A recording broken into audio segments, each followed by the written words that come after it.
Après Vincent Bolloré pour Canal+, l'émir du Qatar pour beIN Sport et Jeff Bezos pour Amazon, un autre milliardaire, deuxième fortune du Royaume-Uni, se cache derrière DAZN, le diffuseur de la Ligue 1 depuis 7 saisons.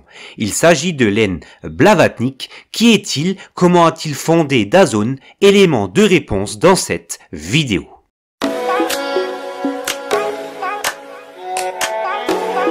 Citoyen britannique et américain, né en 1957 à Odessa dans l'Ukraine du régime soviétique, de parents universitaires juifs, Leonid Blavatnik grandit ensuite en Russie, à Yaroslav, à 3 heures de Moscou. En 1978, sa famille émigre à New York, dans Little Odessa, le célèbre quartier ukrainien de Brooklyn. Pour s'intégrer plus facilement, Leonid devient Léonard, puis Len. Len obtient la nationalité américaine en 1984. En 1986, il crée la société d'investissement Access Industries. Il aurait extrait pour près de 14 milliards de dollars du sol russe en 2 décennies, investissant notamment dans la compagnie pétrolière russe TNK BP. En 2011, il s'offre le prestigieux label Warner Music pour 3,3 milliards de dollars avant de prendre le contrôle de Deezer en 2016. Selon le magazine Forbes, Blavatnik est aujourd'hui à la tête d'une fortune d'une trentaine de milliards de dollars.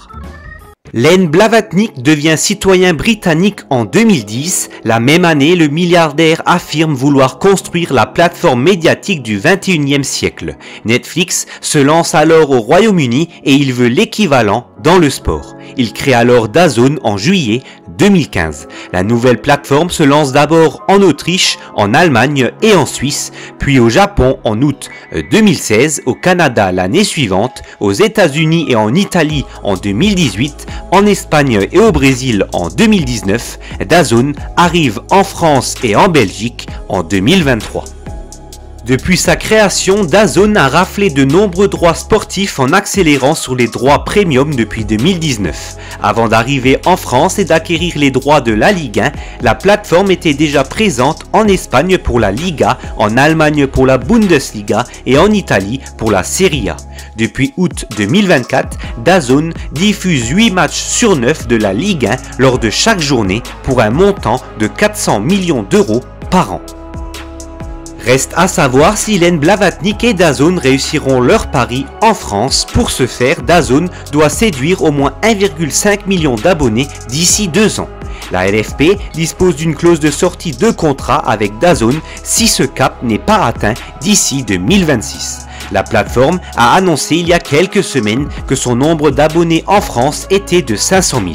Après le fiasco de Mediapro qui s'était engagé à payer près de 800 millions d'euros par an pour la Ligue 1 avant de faire défaut, beaucoup se sont déjà demandé si DAZN allait suivre le même chemin. A priori, non.